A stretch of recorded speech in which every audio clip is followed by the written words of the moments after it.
예, 말씀 보시겠습니다. 신약성경 마태복음 27장 45절부터 주보에는 54절까지 기록되어 있는데 56절까지 그냥 다 읽어야 될 것 같습니다. 제6시로부터 온 땅에 어두움이 임하여 제9시까지 계속되더니 제9시쯤에 예수께서 크게 소리질러 이르시되 엘리 엘리 라마 사박다니 하시니 이는 곧 나의 하나님 나의 하나님 어찌하여 나를 버리셨나이까 하는 뜻이라. 거기 섰던 자 중 어떤 이들이 듣고 이르되 이 사람이 엘리야를 부른다 하고 그중 한 사람이 곧 달려가서 해면을 가져다가 신 포도주에 적시어 갈대에 꿰어 마시게 하고는 그 남은 사람들이 이르되 가만두라 엘리야가 와서 그를 구원하나 보자 하더라. 예수께서 다시 크게 소리 지르시고 영원히 떠나십니다. 이에 성소 휘장이 위로부터 아래까지 찢어져 둘이 되고 땅이 진동하여 바위가 터지고 무덤들이 열리며 자던 성도의 몸이 많이 일어나되 예수의 부활을 위해 그들이 무덤에서 나와서 거룩한 성에 들어가 많은 사람에게 보입니다. 백부장과 및 함께 예수를 지키던 자들이 지진과 그 일어난 일들을 보고 심히 두려워하여 이르되 이는 진실로 하나님의 아들이었도다 하더라.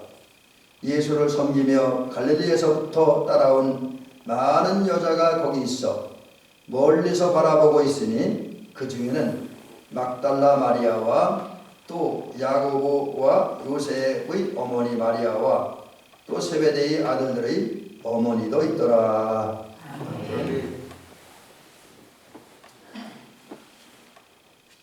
오늘 정표주일 아침입니다. 그리고 오늘부터 이제 한 주간 동안 예수님의 십자가의 길을 걷는 고난의 주간이 시작되어집니다. 그래서 오늘 아침에는 그 46절이죠. 45절 마태복음 27장 45절을 본문 중에서 가장 중요한 말씀으로 놓고 어둠에서 일하심으로 빛이 되게 하신 하나님, 어둠에서 일함으로 빛이 되게 하신 하나님, 이런 제목으로 오늘 하나님 말씀 생각하면서 은혜 받는 시간을 갖도록 합니다. 태초에 하나님이 천지를 창조하신 때부터 지금까지 이 땅과 모든 땅에서 계속 반복되어지는 자연적 현상이 하나 있습니다. 지금부터 종말의 때까지, 종말의 때라 하면 예수님께서 다시 오셔서 인간을 심판하시고 지약으로 가득한 이 세상을 정리하시고 새로운 세상을 만드는 그때까지 계속되는 자연적 현상이 하나 있습니다. 그것은 우리가 날마다 겪는 거예요. 날마다 만나는 겁니다. 그게 뭐냐? 낮과 밤과 낮이 계속 교차하는 거죠. 낮이 왔다가 지나가면 밤이고 밤이 왔다가 지나가면 낮이고 이것이 이제 계속되어집니다. 이런 현상이 왜 생겨나느냐? 일찍이 하나님께서 천지를 창조하실 때에 두 번째 날에 빛과 어둠을 나누셨습니다. 그리고 빛이 강력하게 비치는 그 시간을 낮이라고 부르셨고 빛이 사라지고 어둠만이 남아있는 그때를 밤이라고 칭하셨습니다. 그때부터 이제 이 땅에는, 우주에는 낮과 밤이 계속 교차하고 있습니다. 그런데 이런 낮과 밤 사이에서 우리가 살아가는데 사실 인간의 입장에서는 밤은 좀 불편합니다. 그치 여러분? 밤은 불편하지 아무래도? 그러나 낮은 좋습니다. 잘 보이니까. 잘 보이니까 사물을 정확하게 볼 수 있고 그러다 보니까 모든 현상과 사건에 대해서 적절한 판단할 수 있습니다. 적절한 대책을 세울 수 있습니다. 그리고 효과적으로 적절하게 행동할 수 있습니다. 그래서 낮에는 비교적 안전해요. 일하기 좋고. 근데 밤에는 안 보이니까 상황 파악도 어렵고 상황 파악이 안 되다 보니까 어떤 대책을 세우기가 어렵습니다. 또 대책을 세우지 못하다 보니까 어떤 사건과 상황에 대해서 적절하게 행동하기 어렵습니다. 그래서 사람들은 주로 낮을 좋아하고 낮에 많이 활동을 합니다. 물론 범죄자들은 밤에 활동하지만요. 악한 자들은 밤에 활동하지만 의로운 사람들, 거룩한 사람은 낮에 활동하려고 합니다. 그런데 우리 하나님은 낮에도 일하시고 밤에도 일하십니다. 그런데 저는 오늘 낮에 일어나시는 그러니까 빛 가운데 일하시는 하나님의 역사보다는 어두움 속에서 역사하셔서 빛을 만들어가는 빛 가운데 우리 인도하시고 빛 가운데 우리 세워가시는 하나님의 역사하심을 살펴보려고 합니다. 오늘 본문에 보면 본문이 아니죠. 요한복음에 보면 그런 말씀이 있습니다. 어느 날 예수님께서 갈릴리로 가셨어요. 예수님은 우리 잘 알다시피 태어날 때 그 당시 세계 최대 강대국이었던 로마에서 태어나지 않으셨습니다. 그 로마에서 일하지 않으셨어요. 아마 예수님이 로마에서 태어나고 로마에서 일을 하셨다고 한다면 예수님은 더 많이 알려주셨고 더 많이 일하셨고 더 위대한 역사를 만들어냈을지도 모르겠습니다. 왜냐하면 로마의 왕이 될 수도 있을 테니까 사람들의 생각대로 하면. 그런데 예수님은 태어날 때 로마가 아닌 로마의 지배를 받는 약소국 이스라엘에서 태어났습니다. 그것도 이스라엘 수도가 아닌 베들레헴에 태어났습니다. 그리고 이제 하나님과 사람을 일하시기 시작한 공생 기간에는 물론 예루살렘에서도 활동을 하셨지만 주로 갈릴리 지역을 중심으로 해서 활동을 하셨습니다. 그런데 여러분 갈릴리가 어떤 지역입니까? 유대 나라에서도 소외된 지역입니다. 변방에 있는 지역입니다. 그리고 갈릴리 사람들은 주로 가난한 사람들, 약한 사람들, 힘없는 사람들입니다. 상처가 많은 사람들입니다. 예수님 거기서 일하시는 거예요. 그 모습을 본 예수님의 형제들이 안타까웠습니다. 예수님에게는 사실 성경에는 그렇게 자세히 나와 있지 않은데 예수님의 그 사생애를 연구한 학자들에 의하면 예수님에게는 몇 명의 형제들이 있었습니다. 뭐 야고보, 요셉, 시몬, 유다와 같은 남자 동생이 있었다고 그래요. 그리고 확실하게 밝혀져 있지는 않은데 2명 이상의 여동생이 있었다고 합니다. 2명 이상의. 그러니까 그 예수님의 형제가 6남매는 되겠죠? 6남매 이상 됩니다. 근데 그런 형제들이 예수님이 이제 갈릴리에서 하나님의 말씀, 천국복음을 증거하며 가르치며 사람들을 치유하는 일을 할 때 예수님을 찾아왔습니다. 그리고 말합니다. 뭐라 그러냐면 이제 이 갈릴리를 떠나서 유대로 가십시오. 왜냐하면 제자들이 그 예수님의 형제들이 볼 때 갈릴리 지역은 너무 좁습니다. 너무 작은 도시요. 갈릴리 사람들 별 볼 일이 없습니다. 때문에 예수님께서 갈릴리에서 계속 계신다면 큰 일을 할 수가 없어요. 유명해질 수가 없습니다. 많은 제자를 둘 수가 없어요.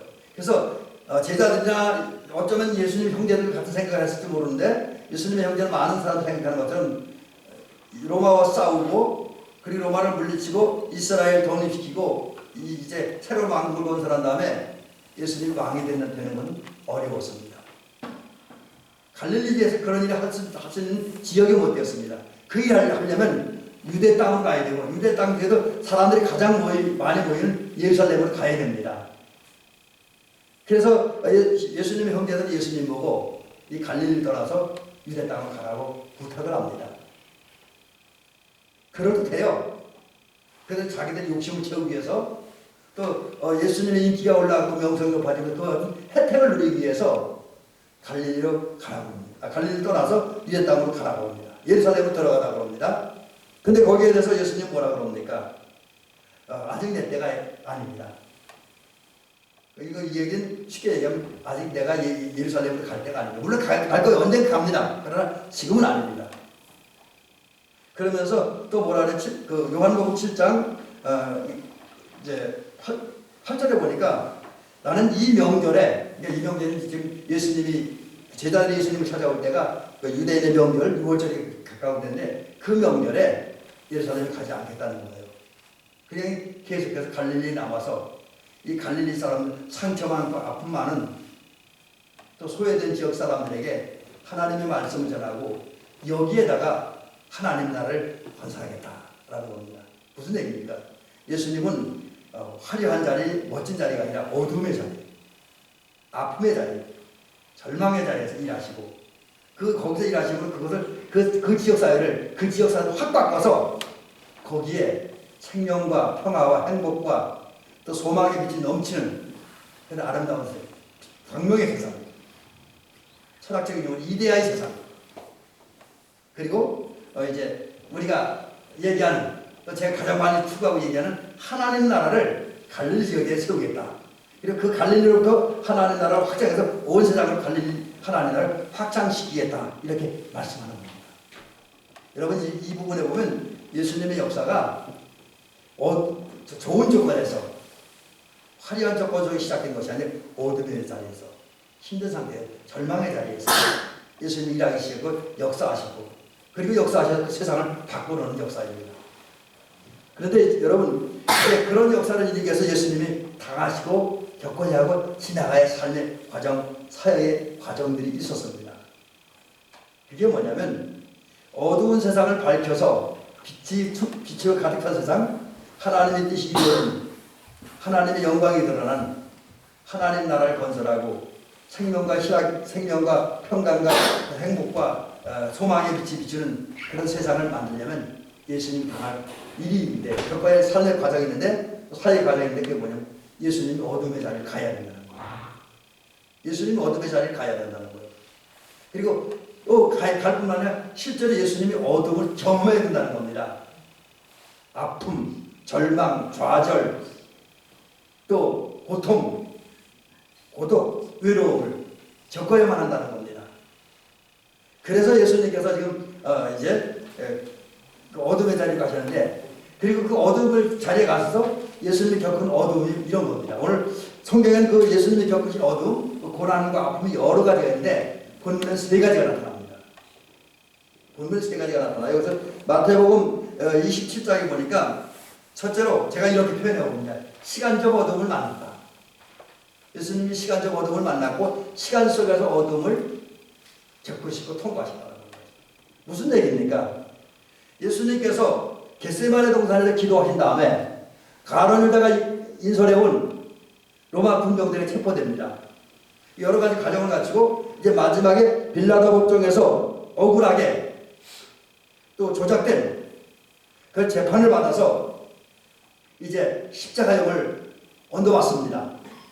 그리고 당신의 극치보다 훨씬 더 크고 당신의 몸 무게보다 훨씬 더 무거운 십자가를 지고 골고다 언덕을 향해 갑니다. 그리고 골고다 언덕에서 이제 십자가에 달립니다. 그때가 오늘 성경에 표현을 하면 6시입니다. 우리 시간으로 정오입니다. 정오. 그리고 오후 2시, 오후 3시까지 십자가에 달려 고통과 조롱과 수치와 모욕을 당하십니다. 이때가 어둠의 순간인데 근데 이때 어떤 현상이 나타나냐면 예수님이 십자가에 달린 그 정오 때 온 땅에 어둠이 임했습니다. 온 땅이 어두워졌어요. 여기서 말하는 온 땅은 뭐라는 말이냐면 예수님은 십자가에 못 박아 유대 땅을 말하는 겁니다. 유대 전역에 어둠이 임했습니다. 생각을 해보세요. 오늘은 물론 날씨가 흐려서 밝지는 않습니다만 그렇다고 이 시간이 좀 깜깜하진 않잖아요. 그죠? 적어도 11시, 12시 요때는 또 뭐 오후 3시까지는 햇빛이 가장 강력하게 내리시는 시간입니다. 가장 환한 때예요. 그런데 그런 때에 어둠이 임한 겁니다. 이건 전적인 하나님의 역사입니다. 하나님 역사하심으로 예수님이 십자가에 달리실 때에 온 땅이 어둠이 임했습니다. 그런데 이것은 하나님의 역사의 결과인데 그 속에 또 중요한 의미가 있습니다. 예수님이 십자가에 달리셨을 때에 온 땅에, 특별히 유대 온 땅에 어둠이 임했다. 이것은 세 가지 의미가 있고 증거가 있습니다. 그게 뭐냐? 아무런 죄가 없고 독생자이시고 하나님의 독생자이시고 하나님의 아들이신 예수님을 십자가에 못 박은 유대인과 유대 나라를 향해서 하나님 진노하신다는 표시입니다. 그게 멀지 않아 무섭게 심판하신다는 그런 증표입니다. 미리 예고가 되는 거예요. 그리고 실제로 예수님이 십자가 달려 죽으신 다음에 한 30년, 40년 후에 우리가 보통 이제 성서 역사로 볼 때 또 세계사로 볼 때는 AD 70년이라고 그러는데 그때 유다가 완전히 초토화되잖아요. 로마 장군 티토에 의해서 초토화됩니다. 이제 그걸 미리 보여준 사건이 바로 온 땅에 어둠이 임한 사건이다 라고 하는 것이죠. 그 다음에 이제 또 하나는 이 온 땅에 어둠이 임했다는 것은 예수님이 십자가를 달려 죽으실 때 그만큼 많은 권능과 고뇌와 고통을 겪으셨다는 거예요. 그리고 또 하나는 그런 예수님의 고통을, 예수님의 권면을 자연까지라도, 사실 그 당시에 그 주변에는 많은 사람들이 느끼지 못했지만 자연은 공감했다는 증거입니다. 근데 하여튼 이런 어둠이 예수님에게 임했고 예수님 주변에 임했습니다. 그래서 예수님은 시간 속에서 어둠을 지나가고 계십니다. 근데 두 번째는 뭐냐? 이제 두 번째 영적인 어두움입니다. 오늘 마태복음 27장 46절에 보면 예수님께서 십자가 달리셨습니다. 그리고 일곱 마디의 말씀을 하셔요. 그걸 갖다가 이제 가상칠언이라고 합니다. 근데 그 중에 네 번째 말씀이 뭐냐면 바로 오늘 마태복음 27장 46절에 등장하는 엘리나와 사박단입니다. 나의 하나님, 어찌하여 나를 보십니까? 이 이야기 속에는 어떤 의미냐면 예수님이 영적인 권면하는 거죠. 그게 뭐냐면 지금 하나님도 이 시간은 괴로운 시간이에요. 하나님도 인간을 구원하기 위해서 인간에게 하나님 나라 영생을 주기 위해서 또 죄 문제를 해결한 다음에 갖가지 은혜와 복을 주시기 위해서 예수님이 십자가에 달려 죽게 하셔야만 했습니다. 그래서 십자가에 달려 죽으신 예수님의 고통이 얼마나 심한지 얼마나 아픈지 아시지만 모른 척 해야 했습니다. 하나님도 모른 척 해야 했어요. 외면해야 했어요. 하나님 마음도 아픕니다. 그런데 하나님이 겪으신 영적 어두움입니다. 예수님의 입장에서도 하나님의 뜻을 알기에 하나님의 인간을 구원하는 구속사의 길을 알기에 받아들일 수밖에 없었습니다. 그러나 받아들이긴 했지만 그리고 이건 영원한 건 아니고 잠시 동안이지만 잠시 동안만이라도 하나님에게 외면당하고 하나님에게 버림받는 그 사실이 너무너무 가슴 아픈 거예요. 이것 때문에 예수님은 영적 고통을 겪었어요. 예수님이 겪는 영적 고통이 예수님만한 영적 어두움입니다. 그 다음에 세 번째는 정신적, 마음적 어두움입니다.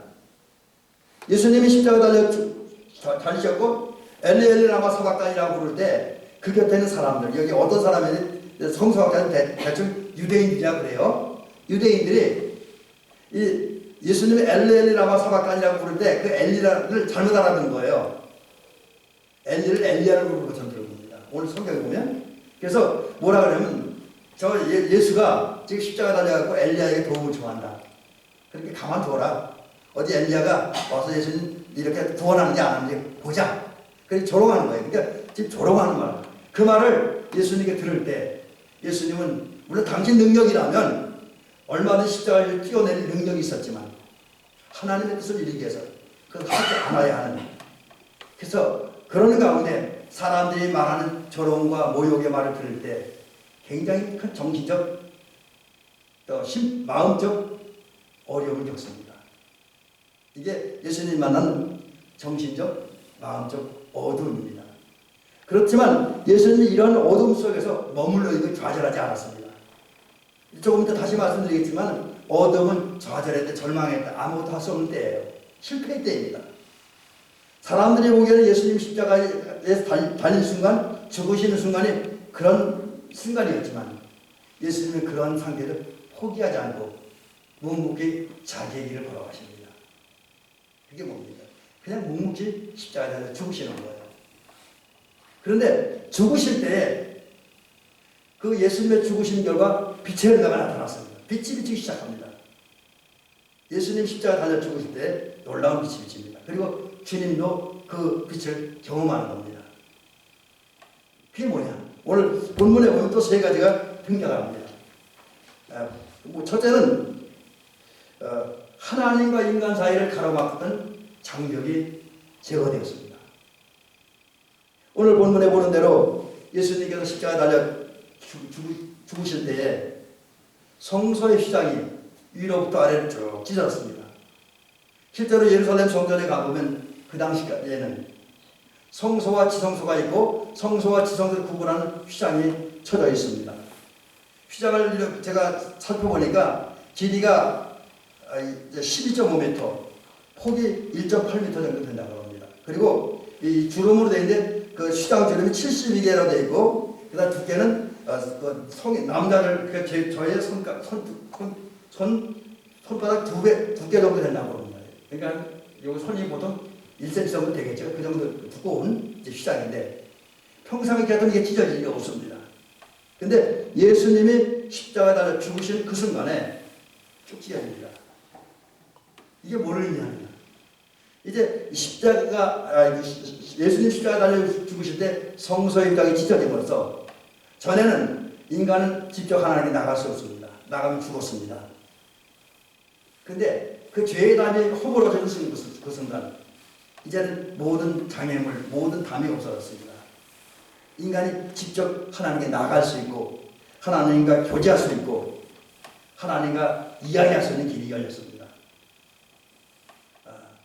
자, 그 다음에 이제 또 하나 두 번째 나타나는 현상이 뭐냐?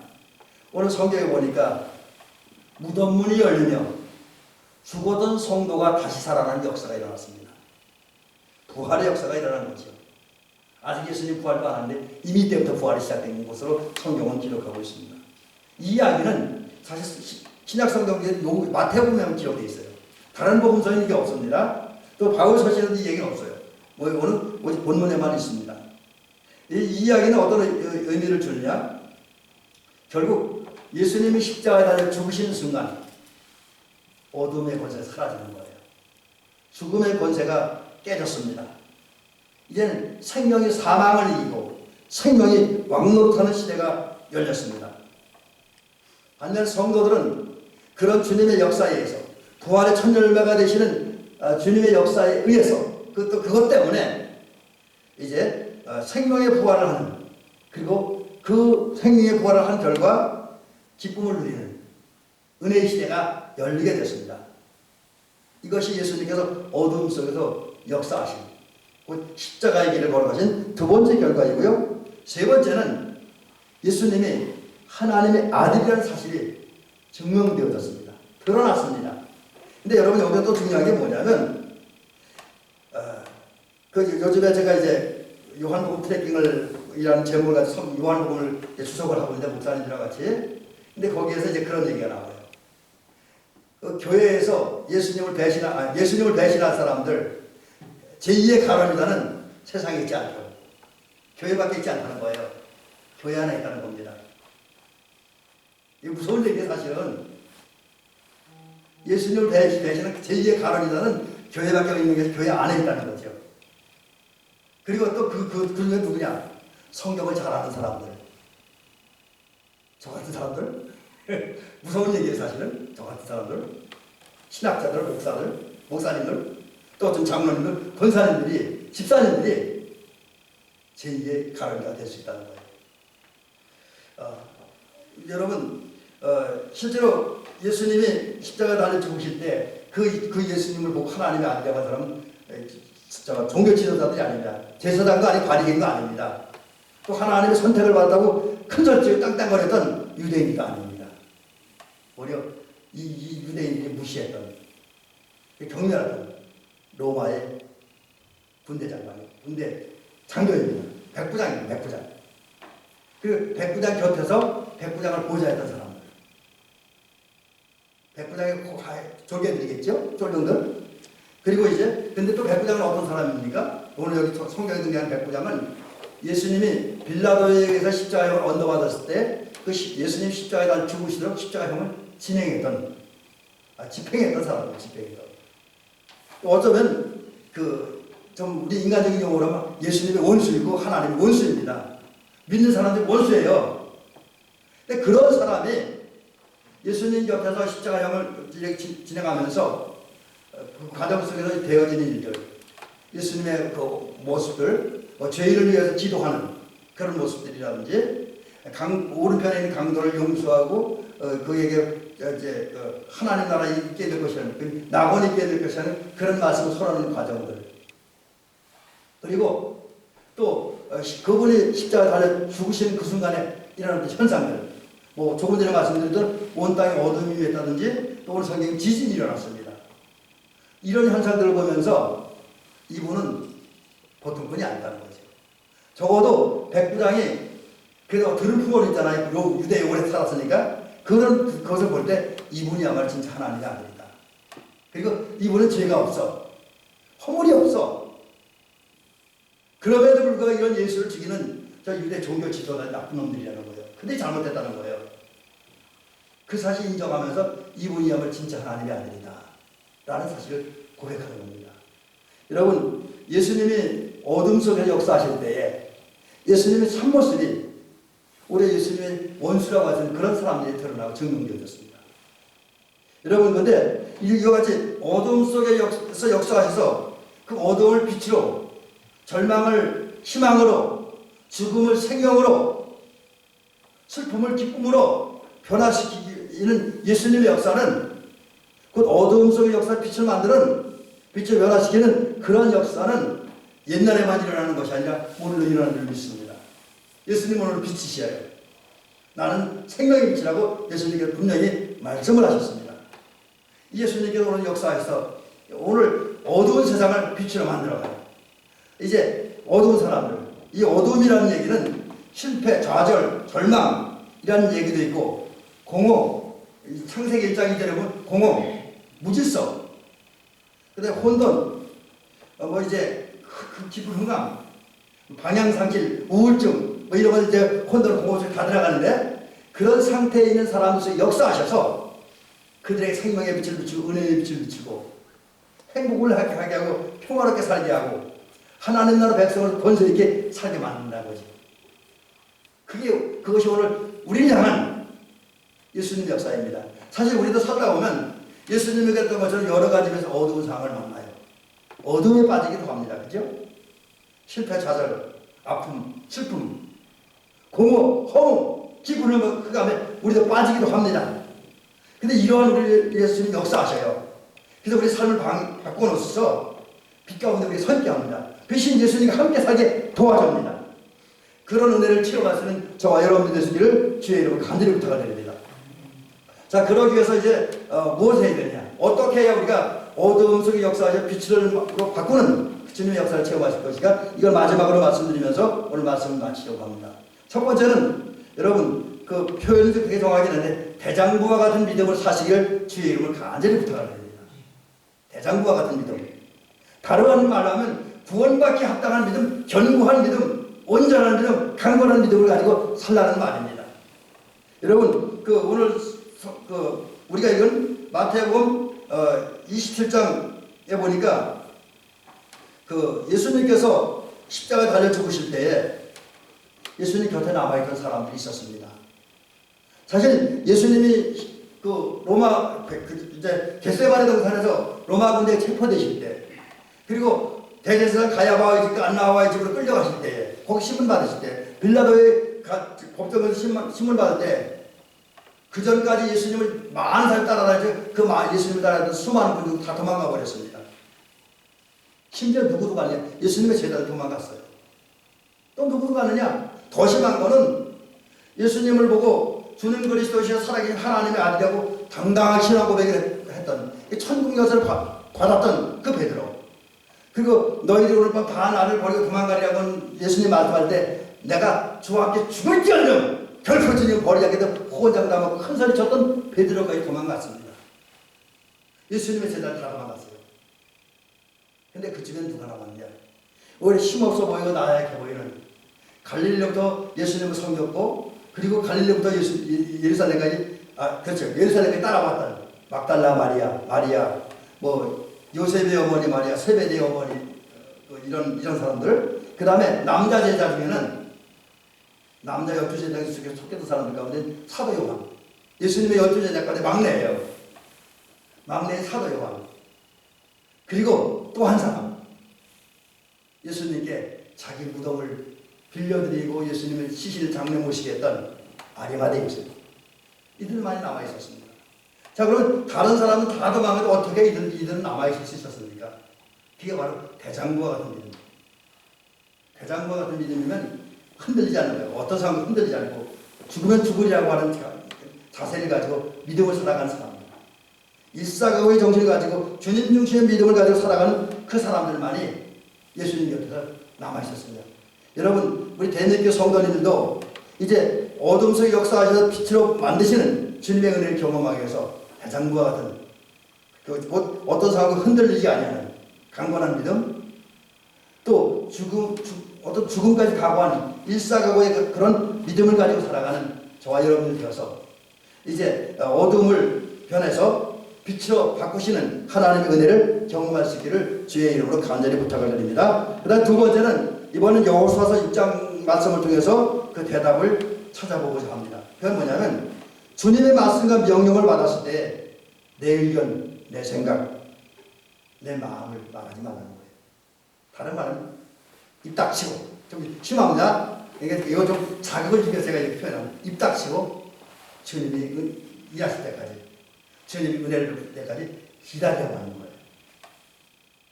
제가 좀 거칠려서 죄송합니다. 근데 저 여러분 자극을 주기 위해서 제가 이렇게 씁니다. 여러분 여호수아서 6장에 보니까 그런 얘기가 있습니다. 출애굽한 이스라엘 백성들이 가나안을 향해 나갑니다. 근데 가나안을 향해 나가면은 반드시 통과해야 될 지역이 있습니다. 여리고입니다. 여리고. 그러려면 여리고성을 점령해야 되는데 당시에 이스라엘 백성의 지도자였고 하나님의 종이었던 여호수아와 그리고 여호수아의 지휘와 인도를 따라 살아가는 이스라엘 백성들에게는 여리고성을 점령할 능력이 없습니다. 힘이 없습니다. 여리고성 점령하는 불가능해요. 그런 여호수아와 이스라엘 백성들에게 하나님이 말씀하잖아요. 여리고성을 점령하는 거.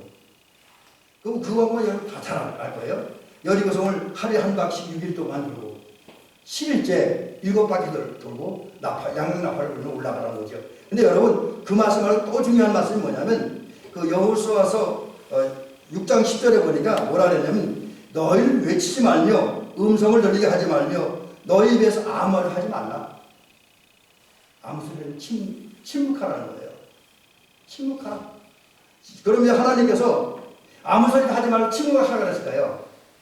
이유가 있습니다. 말을 많이 하면 그 속에 좋은 말만 나오겠어요? 말을 많이 하면 어떤 사람들은 지루하니까 또 자기들 생각과 안 맞으니까 불평하는 말도 나오고 불만도 품고 여러 가지 부정적인 말도 나오고 또 심지어는 뭐 여호수아와 대적하고 뭐 하나님을 대적하는 그런 말도 나옵니다.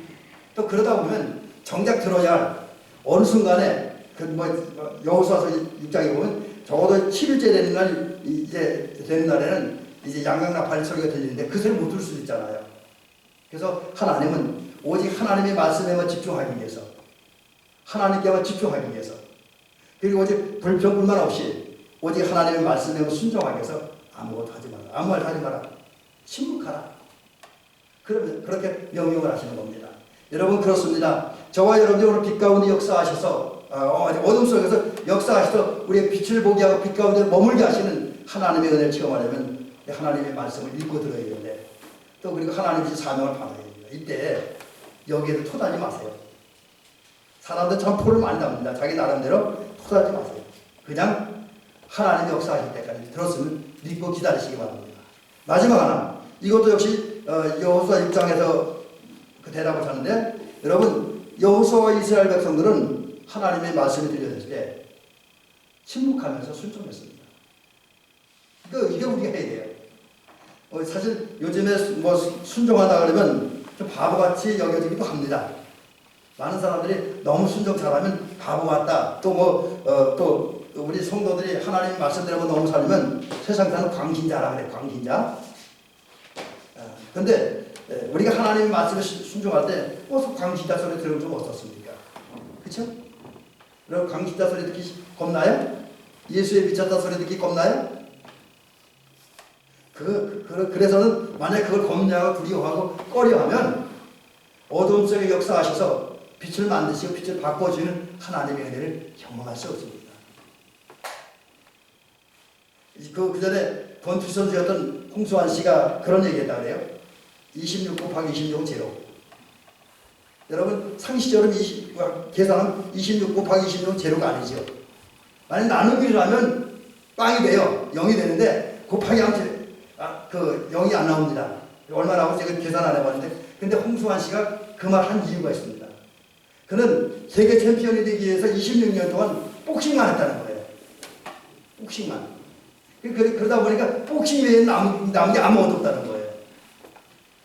여러분, 한마디로 홍수환 씨는 권투 선수 세계 챔피언을 2번 했는데 그거 되기 위해서 권투에 미쳐 살았다는 거죠. 여러분, 저와 여러분들이 어둠 속에 역사하셔서 빛을 주시고 우리 삶을 빛 가운데 머물게 하시는 그 빛의 행복을 누리게 하는 곧 하나님 나라 백성으로서 평화와 행복과 안정, 여러 가지 합력과 선을 이루는 복을 받아 누리려면 정말 우리는 무조건 수저예요. 세상 사람들이 미쳤다고 할 정도로, 어리석다고 할 정도로, 단순하다고 할 정도로, 광신자라고 할 정도로 주님 말씀에 이유 달지 않고 토달지 말고 무조건 순종해야 될 줄로 믿습니다. 이제 우리 대대교 성도는 이런 모습을 삶으로써 여러분의 상황이 오늘 어떠한 상황에 처하든지 그 속에서 역사하심으로 우리 빛 가운데 인도하시고 빛에 머물게 하시고 그리고 빛의 은혜를 누리게 하는 하나님의 은혜와 복을 누리는 대대교 성도들이 여시기를 주의 이름으로 축원합니다.